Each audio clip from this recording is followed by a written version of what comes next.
Hello, I have now read Lapvona, and I've read parts of it for a second time and some parts for a third time. And honestly, I can keep reading this one novel for another month or so. Even though it is not a happy book, it is not a happy story, it is not a fun read, but it is extremely thought provoking.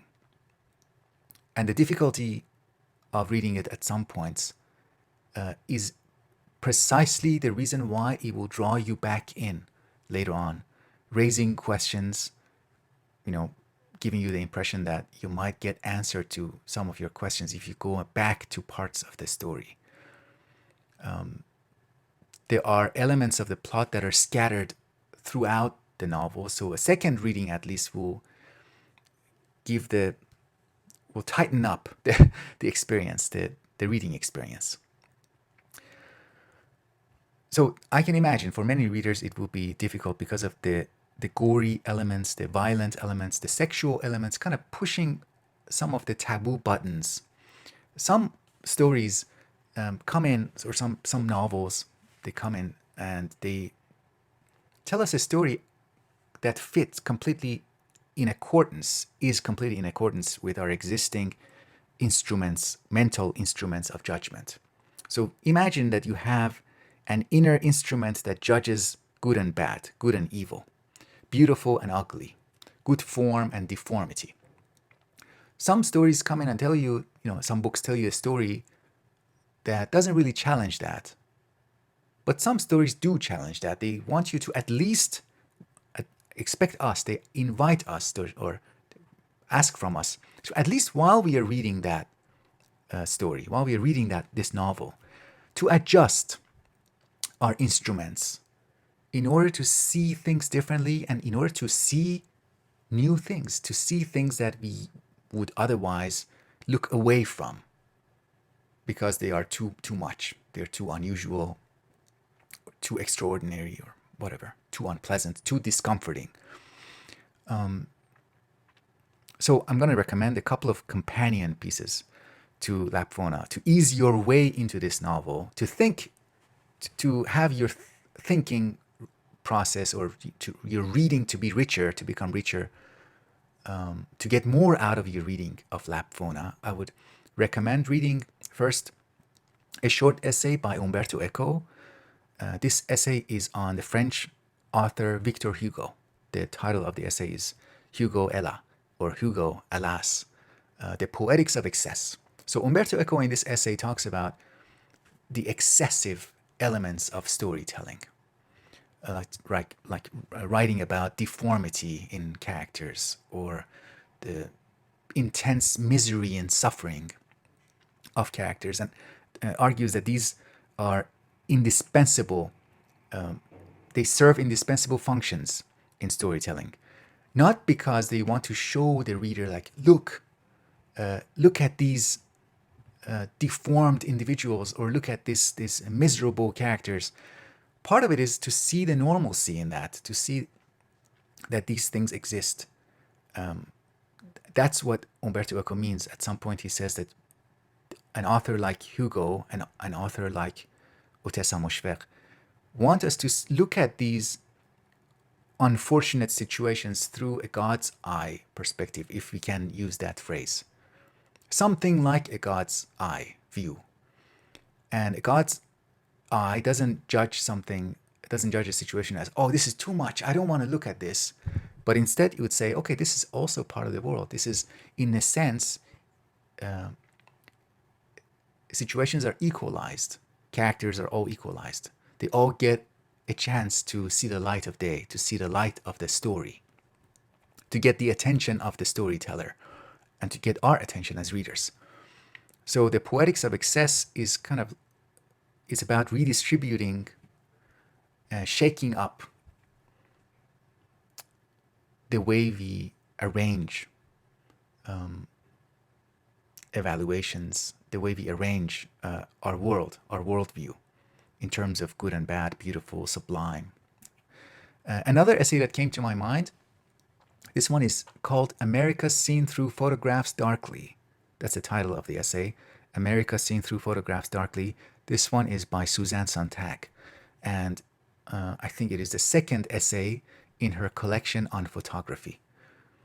Also relevant, I think, especially if you're a student and if you have a crazy teacher who has assigned you Lapvona to read and write about, it would be really nice to, really impressive to include this essay by Sontag and maybe the essay by Umberto Eco in your writing. The Eco essay is part of that collection. The name of the collection is called Inventing the Enemy. It's one of those essays, Hugo Ella. Okay, back to Lapvona.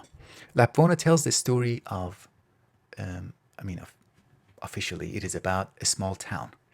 It tells the story of a small town, and the story takes us through 5 chapters. The name of the chapters are seasons, beginning with spring. So spring, summer, autumn, winter, and then spring again.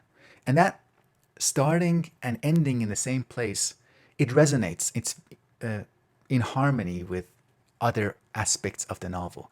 It's like you take a walk around the borders of this, or around the circumference of this small town, and you end up in the same place. You get a sense of, because of the structure, thanks to the structure, you get a sense of boundedness, containment of the narrative and the place, and even a sense of stillness, that what you get in the story, in your reading experience, what you get is in many ways similar to walking in an art gallery, looking at photographs, paintings. Moshfegh, I think, is very skilled at painting portraits, painting images of characters, painting images of relationships. You get characters that have a backstory and a history. Of course, it's common for us every time we want to make sense of a character, a very strange character, a character that has lots of problems.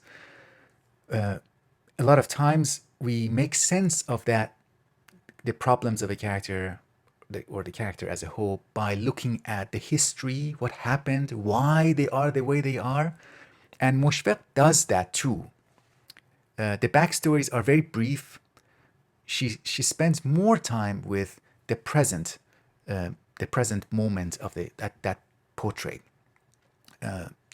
The way she is portraying the what of the character is more important for her than the why he or she became the way she is right now. The why or how is not as important, is of secondary importance. The what of the character is important. That's why she spends more time painting that picture, describing what the character is, because that thing that the character is a way of handling the world. So characters are interesting, important, because of the way they deal with reality, because each character is a way of coping. And we understand how they are coping right now with their unfortunate situations or whatever life that they have. This coping, importantly, is divided into two parts. The way you and I cope with our problems. We cope with our problems through action and through thought. So sometimes an unfortunate event happens to me. Maybe I do something about it, or I just interpret it in a way to make myself comfortable, or to come to terms with something, a negative incident or a negative part of my life. And that, the way characters interpret their misery, interpret their life, interpret their problems, that is also really important in Lapvona. That making sense, the epistemic coping, if you will, is explored heavily in this novel. And this, in fact, the way we epistemically cope, the way we make sense of our life, sometimes is how we prolong our misery, how we prolong an unfortunate situation. an unpleasant situation by making sense of it. For example, by saying that, oh, if I keep suffering like this, I will go to heaven. That's a way of making sense of suffering that actually invites suffering to stay for a much longer time. So, and it is a way of coping too, because you're thinking about heaven that comes after this life, and it seems the suffering is justified now. Something else I wanted to add in my discussion here is the pairing of characters. So it was really interesting to me, and that's why I would like to read the story again. The pairing of characters, when two characters are set side by side, reveals a lot about not only that relationship, but also each character individually, what each character is. So the character of the two characters of Marek and Jude. Marek arguably is the main central character of the story, although there are other important characters. But Marek and Jude, if you think in terms of pull and push, like whether two characters attract each other, are attracted to each other, or repel each other. These two characters, Marek and Jude, the kind of father-son relationship, they are attracted towards each other. They do have that pull, but the pull is not based on love or kindness and warmth and taking care of each other. It is based on a common misery and suffering. So this pairing is just difficult to read about. It's very sad situation. So imagine a kind of little boy takes a kind of pleasure and enjoyment from being beaten up by this abusive father. Jude is one of the most disgusting characters I remember reading about. Jude is just awful. But, you know, the descriptions of Jude, again, very truthful. There's truth. There's a lot of truth in it. Some of us have been unfortunate enough to know characters that are similar to Jude. And I love Moshfegh's fearless engagement with this type of characters. Another pairing of characters is between William, the lord of the town, the kind of political authority figure, and Father Barnabas. Father Barnabas is a kind of corrupt priest. So that pairing gives rise to that mixture of religious authority and political power, political authority, and how these two kind of work together, collaborate, and how evil that collaboration can be. Again, prolonging suffering, prolonging abuse of less advantaged people in the town. There are also pairings that are between two characters that repulse each other, or at least one side is repulsed by the other side. And these two pairings, again, Marek and Agatha. How great is it that we have this description of Agatha and Marek? So biological mother, but she's awful. I'm so happy to have these taboo breaking, I don't want to say countercultural, but it is something of a counterculture in it, counter norm, norm breaking. Agatha is a biological mother, but she's terrible. She doesn't care. And I think it is on its own very important that we have representatives of these awful mothers. Like the mother, just because somebody has given birth to someone, doesn't immediately and automatically turn them into a sacred, loving, kind, good-intentioned agent. No. Again, I think it shows a kind of fearlessness on the author's part, a kind of honesty to take us away from those stereotypical ways of describing the mother. You become a mother, you become a father through work, not through a biological act of birth, giving birth and becoming pregnant. Another, again, I was talking about repulsion between pairs of characters. Lisbeth and Marek also. Lisbeth for a time becomes the servant of Marek, out of her own decision, but out of her own hand. But that relationship is also quite interesting. The lack of congruence or the disharmony between how we must act in a situation and what we are really thinking and how we are really thinking. Lisbeth is very important character. I don't think I can right now talk about Ina, but Ina is, yeah, maybe later, maybe in a future video. I think Ina is the most important character, not central, but the most important character in the novel. A kind of mother figure, but she's not really a mother, something that is called a mother. She's the thing, the material, the raw material that can be called, if we want to, can be called a kind of mother figure or a figure of nature. But her existence, her raw existence, violates that concept because she shows so many exceptions to that symbolic labeling, that symbolic role. So Ina, let me know what you think about Ina, what Ina is to you, for you.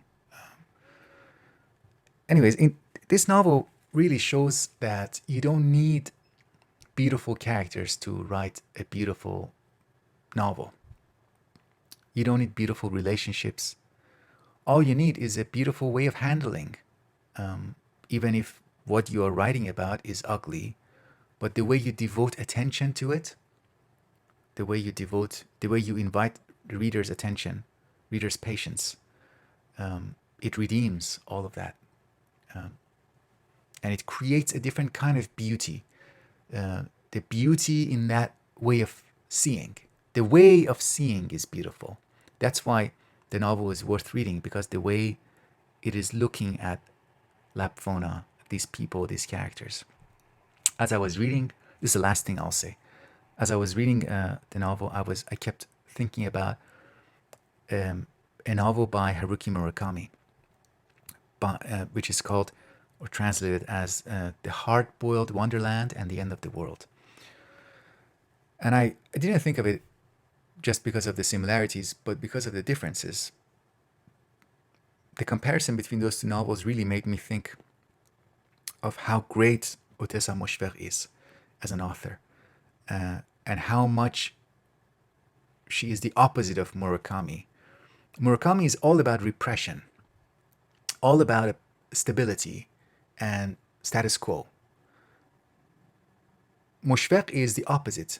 She is about seeing the truth and not repressing, revealing and shedding light on places that are dark, and adjusting our view, adjusting ourselves to detect truths and lies. The truth about motherhood, possible lies about motherhood, truth about religion, possible lies about religion. And if you're avoiding certain taboos, if you want to be comfortable as a reader, you can't do these things. You can't see truths and lies properly or adequately or differently. So the discomfort is, again, essential to this novel. You can't remove it or censor the discomforting part and have the novel stand as it was before. No, they are essential to the task.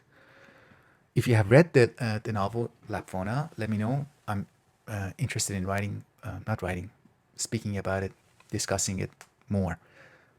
Maybe writing, who knows. Other than that, thank you very much for your attention. Life goes on. Our Kant reading group is going on. I'm very glad, very thankful. If you're interested in joining, the group is very open to new members, very welcoming. You don't need to be a philosopher. You don't need to be an academic. All you need is interest in thinking. That's it. We meet Sunday mornings Eastern time. And for now, we are reading Kant. Later, we might read other things. We read Umberto Eco before, and we will see. Depends on the people who join as well. Thank you again, and till next time.